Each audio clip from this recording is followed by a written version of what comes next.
Good afternoon, everyone. We're just waiting for a few people to turn up.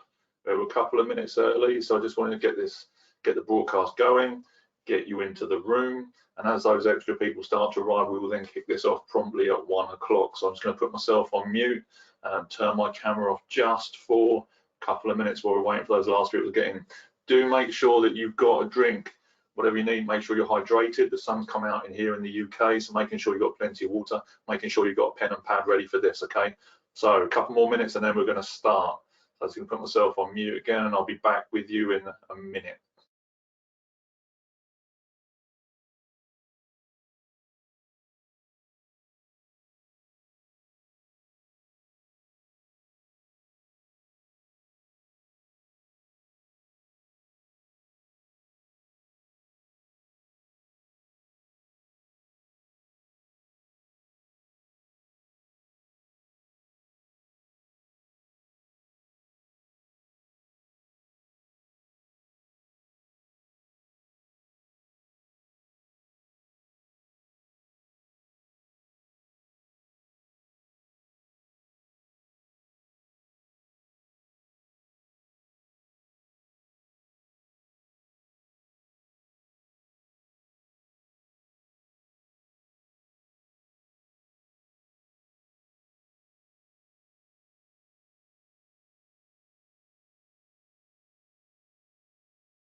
Coming back in now.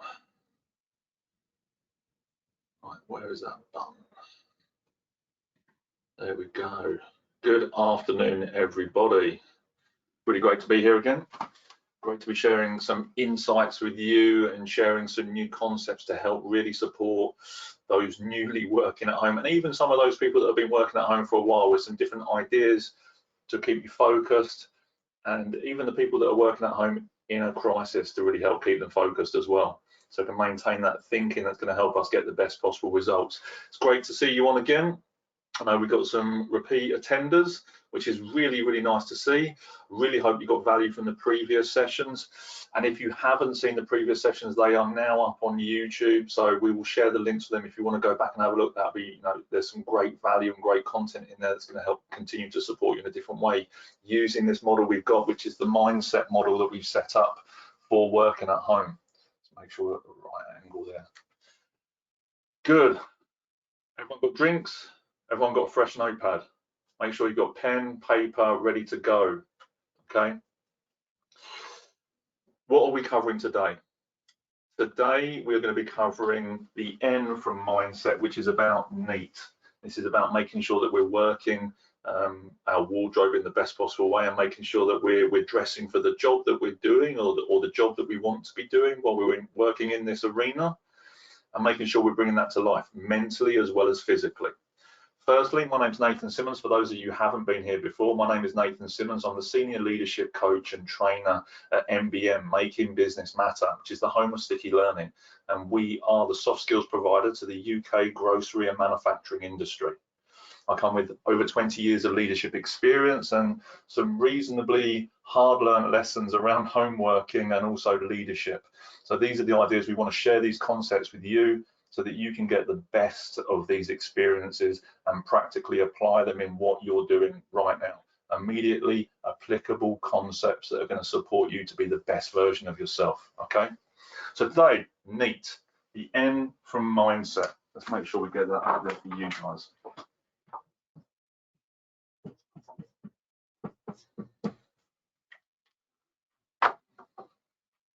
Number one we've got on here that I've written down is to separate your wardrobe.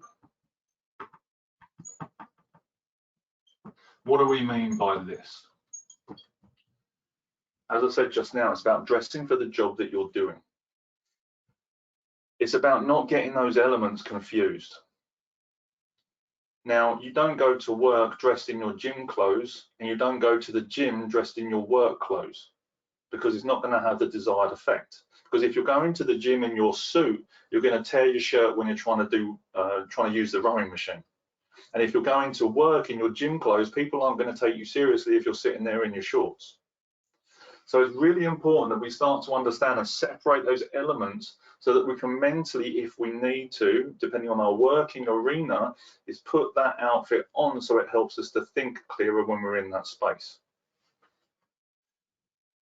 So what we need to do is break it into 3 key areas so that we can help to focus that attention in the right area. The first is our going out clothes is the best way to put it. Is the clothes that we want to wear when we're going out or enjoying things, or maybe going to an event. Now that's a little bit more challenging here at this point in time because we're in lockdown, as it were. But when we go back to isolation, one of the key points from isolation was arranging events. So even if you want to do a Zoom call with a friend or do a pub quiz, dress in the clothes that you would wear if you were going to do that. Make the effort to bring that psychology and physiology back when you put those outfits on. The second wardrobe choice is going to be your relaxation wardrobe. So how many people here right now, yes or no, are meant to be working? Hands up with a yes. Say yes if you're meant to be working right now. I'm one. I am. You can see me working. We've got some yeses coming up. Colin, yes. Thank you, Colin. David, nice. I want to make this window wider so I can see people's. There we go. How many people are wearing normally wear a shirt to work and are wearing a shirt now? Let's have some more yeses and nos up there. Are people actually wearing their work clothes? Darren's a yes. Colin, no, sports shirt. Okay. Is that normal attire for you, Colin, for work, or how's that working at the moment?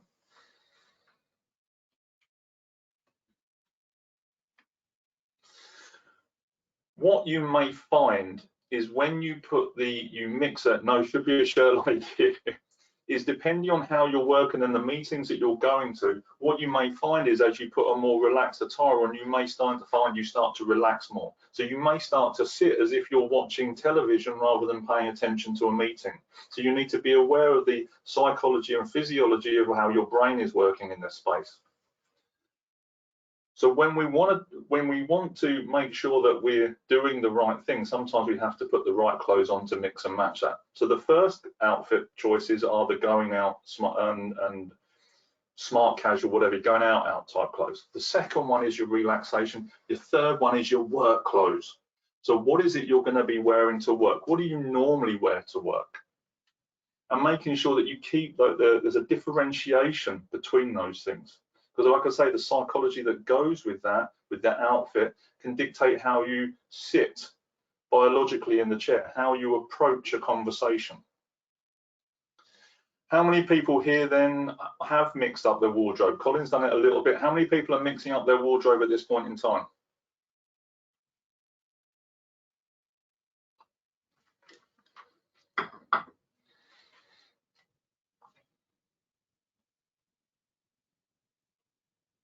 Yes, mixing. Question for you, David. Have you found that, depending what sort of meetings you're going to, are you wearing smarter attire for certain meetings if it's a conference call, or are you still mixing and matching as you're doing this?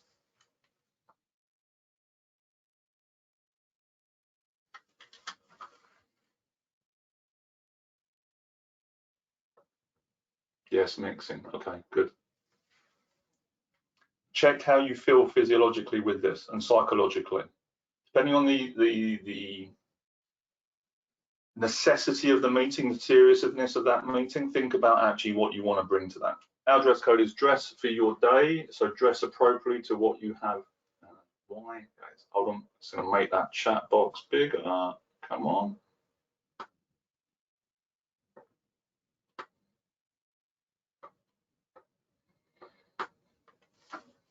Okay, so dress appropriately, good. Think about when we're doing this. So the first thing we want to do as, if I'm training on dress smart, good. So when you're delivering training content, absolutely. Separate the wardrobe, 1, 2, 3. Going out, relaxing, doing work. This is the first thing. The second element we want to start bringing to this is actually preparing our wardrobe.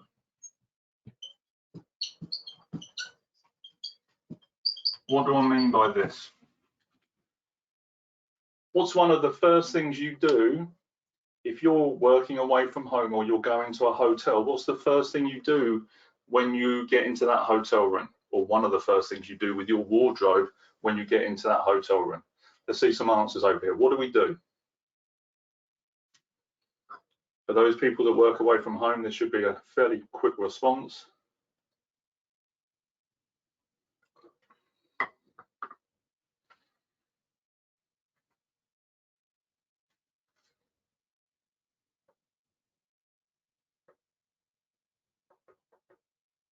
Unpack. Thank you very much, Christopher. Absolutely do. Hang shirt up so it's presentable. Perfect. So we're starting to prepare our wardrobe, aren't we?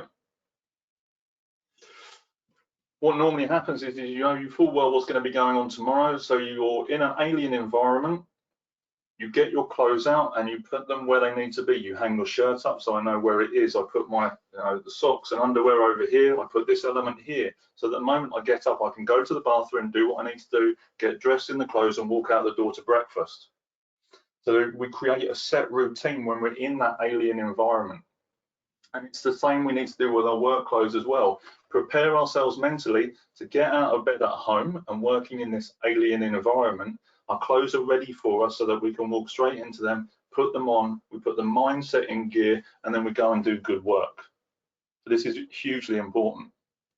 The second element of this is then we start looking at habit stacking and putting things in place to make sure we continue certain routines. Who here is doing a Joe Wicks workout in the morning? Yes or no? Who here has done at least one Joe Wicks workout since being? No, you, Colin, you need to. It's good. You'll enjoy it. Who here's exercise regime? Couch to 5K in the morning, hung the washing out. That's good exercise still. Who here's exercise routine has also changed and potentially gone up or down as a result of working from home?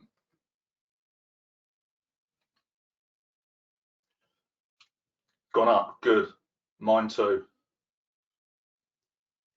The challenge that we have often is when we're working, whether we're working a normal day or good, glad to hear it, Krista, and you and me both on this one, we've restarted and I'm definitely moving forward, is that if we don't prepare the outfit for the next element we're in, it's very easy for us to walk in our front door or leave our office, go and sit down and engage in something else, which then makes it more difficult to stand up to engage in the next phase of exercise. So the suggestion here, and this is even if you're working at home or in the office in the future, is you prepare the outfit that you want to walk into so you have no reason to stop and pause. So you go from work clothes, undress, gym clothes, move forward. And by having that in place or having the prepared wardrobe, there's no stop starts and no reasons for excuses. So the first element is having the work clothes prepared. They're good to go as if you're in an alien environment. I'm in mentally, physically, go. When I finish, my gym clothes are already prepared for me and I go again because I'm straight in. So we start to make the habit and we start to make these little new routines in the alien environment of working from home. This is super important. And then when we finish that, we then want to go into stage 3, which is then going into relaxed clothes, and we then start to wind down, whichever is the running order for this. Because what you don't want to be doing is sitting down in the sweaty clothes or attempting to try and do some sort of exercise in your sports shirt, which maybe you should have been wearing for work. So let's not get these things mixed up. The third step to help improve the neatness here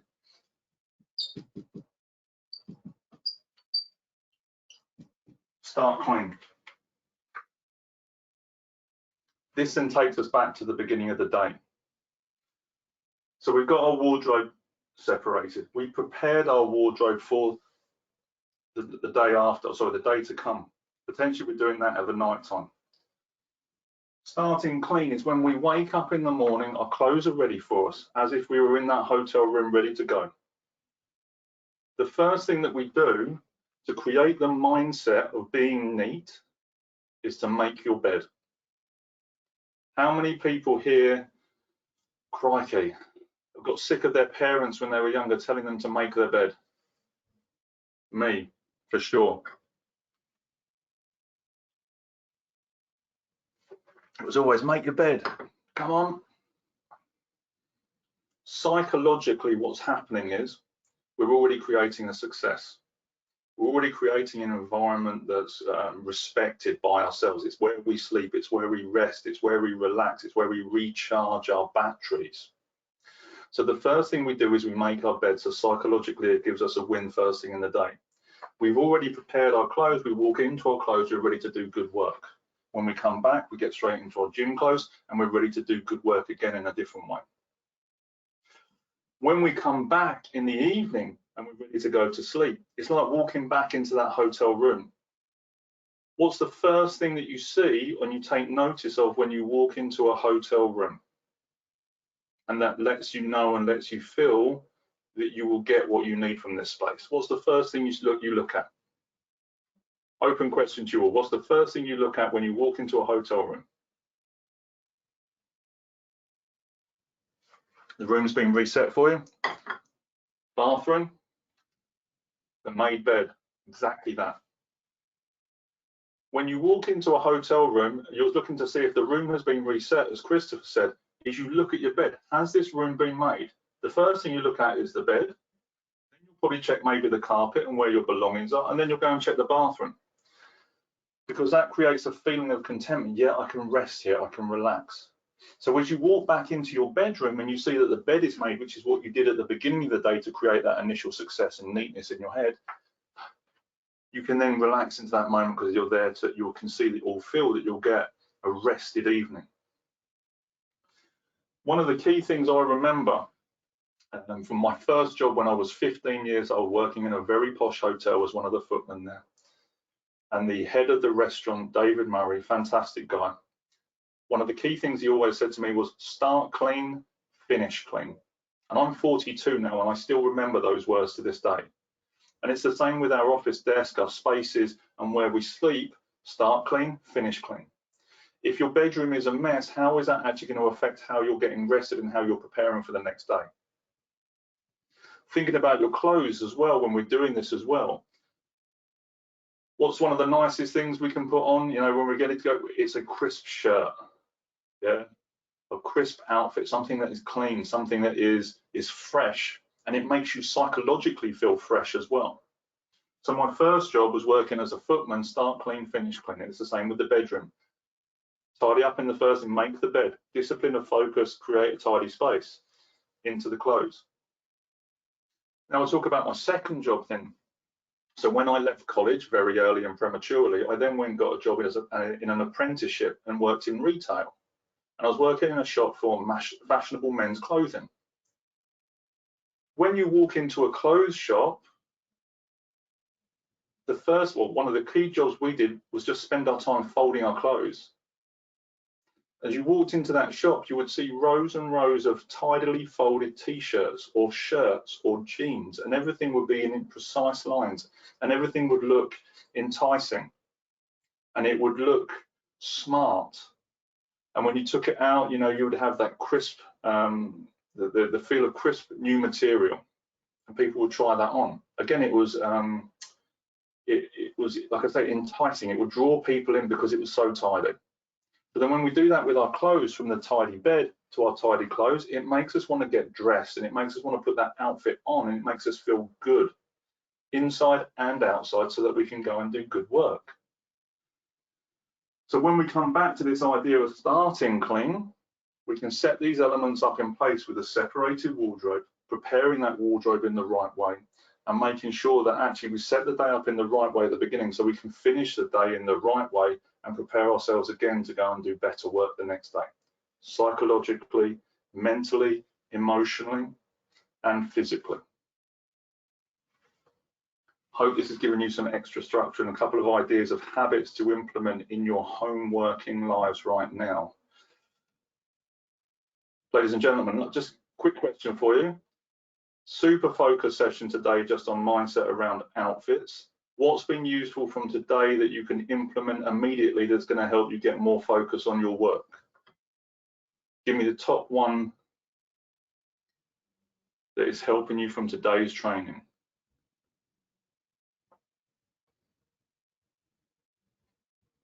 Start clean, finish clean.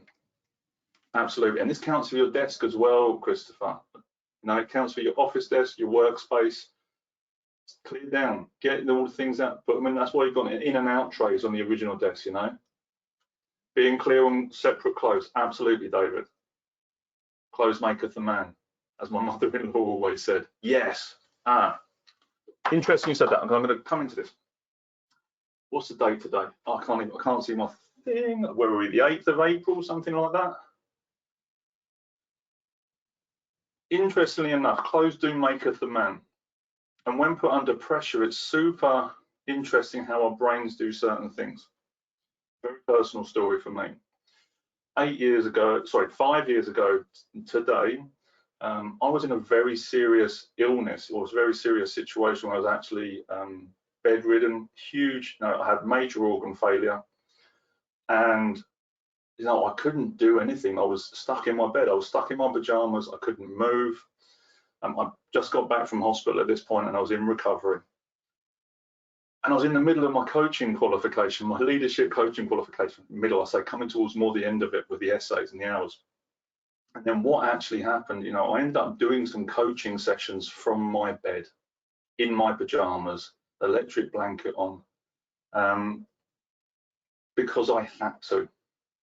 You know, there was no way that I could put a shirt on, I could have put a suit on, but I forced myself to make that move if I had to. In reflection, you know, those sessions definitely should have been postponed. But we can do things if we need to. But what I looked at when I look back at the notes of those sessions, it wasn't my best work. That's why I should have postponed it. 1, because of the illness, and 2, because I'm lying there in my pajamas rather than the outfit that we need to wear to bring to work, mentally and physically. So it's about making sure that we get the right clothes, right outfit, right impact, so we're creating the right outcome as well. And sometimes the clothes I don't think maketh the man, but the intention of putting the right clothes on definitely do, Colin. Thank you. Great. Guys, questions. What questions have you got to help you set up your wardrobe and your mindset to create focus? What questions have you got for me right now?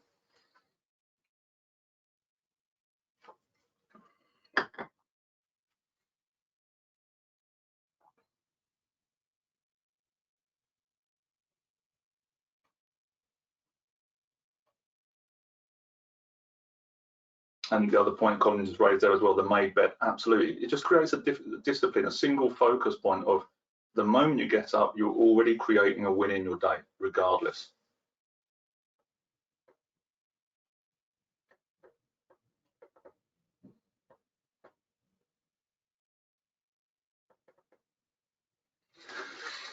If we see someone in the wrong attire, how will they affect us in our interaction with them? Good. Okay, let's address that one. So address that one, not dress that one. That's unintentional play on words there. If we see someone in the wrong attire, how will that affect us in our interaction with them? Brilliant. So one of the things that I teach and share is around the Pygmalion effect. And the short version, please Google this, go and look it up on YouTube, Pygmalion effect, P-Y-G-M-A-L-I-O-N effect. The short version of this is what we think of people is how we treat them. So the thoughts up here, so the content of your head dictates the content of your mouth. The truth is, though, what you actually think of people isn't necessarily the truth. It's an interpretation or a judgment made on previous experience, potentially of that individual or individuals dressing in that way as well. The first thing, Walter Witt, be curious, not judgmental. What you're seeing is purely information. It's just data. It's like being in the matrix, green and black, just bits of data, bits of information. When we start to see it like that, what they're wearing, how they dress, all of those things, that habits, behaviors, that's up to them. How I then come to that conversation, that's up to me. How I choose to be in that moment, up to me. And that's the one thing that we ever have any control over, is how we choose to react and respond in a moment. Because your response, and it's your responsibility. It's your ability to respond. So regardless of what someone else is wearing or what they think is or isn't appropriate, How we choose to respond and react to that is up to us. Now, if they're coming to work and you know, the work attire is inappropriate for the job they're doing, then that's a conversation for delivering some feedback around having that coaching conversation with them and asking them some questions to help them realize that the outfit isn't appropriate for the job that they're actually doing or meant to be doing, and that they need to go away and reflect on that and create something different. That curiosity piece is absolutely vital, because actually you may be speaking to someone and find out that they've got financial hardship and they can't afford those sorts of clothes. And for you to run in there as a bull in a china shop would be detrimental to that relationship and destroy it really, really quickly. So ask lots of questions. Do the coaching questions, do the feedback, SBI model that we teach at MBN, or using the Grow coaching model. I'll drop a link into those coaching cards as well and share that with you guys. Use some of those questions, find out what's going on for them, and help them to understand what is and isn't appropriate attire to the situation. Hope that helps. Let me know if that's useful, Colin. If we see, bear with me. With the advent on dress down, smart casual, where is the line? Yes, good question. Depends on the business. And the line goes up and down now. I often enjoy wearing a three-piece suit, you know, when I'm delivering content. But there are times when I go into organisations that is considered overdressing. I now wear jeans and smart jeans and a crisp shirt, and that's okay. But depending on where you're going will depend on how you are, or how people will engage with you. The prime kind of, the normal thing with dress codes is sports, definitely not. You know, sometimes you see people turning up in their shorts as if they're about to play football in an office environment. That's not okay in my mind. Or they're dressing like they're going to go out on a Friday night or a Saturday night. And again, it's inappropriate. And you have to kind of raise questions or help that person to raise their own questions. Like, okay, actually, with the values of the business and what this business stands for, what is appropriate outfit here? What's the intention of this outfit? And what message is being sent through this outfit to the people that hold those values dearest? So again, we can come back to some of those coaching questions and just help people to see the impact of what they're wearing. The responsibility, people don't look at it that way, Colin. Andy, hope that's helpful. Something else popped into my head. It's gone again, about dress codes and outfits. No, if it comes back, what I'll do is I'll drop it in the messages or on the YouTube channel and help and share that with you guys. Guys, on a scale of 1 to 10, 1 being not at all, 10 being useful, how useful was that for today? 10. Thank you very much, Christopher. I hope I'm not sure if it's Christopher or Chris or what you prefer, so I'm going with Christopher because it's there. 10. Thank you very much, Christopher. Really appreciated. Guys, a couple of things that are going to happen at the end of this session, because we're heading up to, thanks. We're heading up to the 1/2 mark, so I wanted to keep the training focused on 20 minutes content, 10 minutes of feedback. Nice, thanks very much, Colin. Appreciate the honesty. 8, but fits well with the set of sessions. Absolutely. You've got the previous sessions on YouTube. You can go and access them. Next thing to be doing, we've got the session tomorrow. If you haven't already signed up for tomorrow, please do. Sarah is going to share the link for that shortly, so you can connect straight there and prepare you for tomorrow, which is all going to be all about deliverables, setting your own targets, working to those targets and making them happen and overachieving them, making sure you're getting that in your mindset. The other thing that we want to talk about is the coaching cards. So actually, we've got a deck of 80 questions based around the Grow coaching model, and these are questions that I use to ask leaders and people in my charge when I'm supporting them in their development. So if you want to head over to the MBN website, look for the coaching cards, you can pick up your packet there today. £5, huge, massive value from those, and they're already adding value to a lot of people. There's some great testimonials from those cards, some very well-respected businesses that have already picked up theirs as well. So guys, hope this has been useful. Really happy, I'm glad to have spent the time with you today, and I'm looking forward to seeing you again tomorrow at 1 o'clock for the next session for deliverables. Have a lovely rest of your work day, and I'll speak to you tomorrow.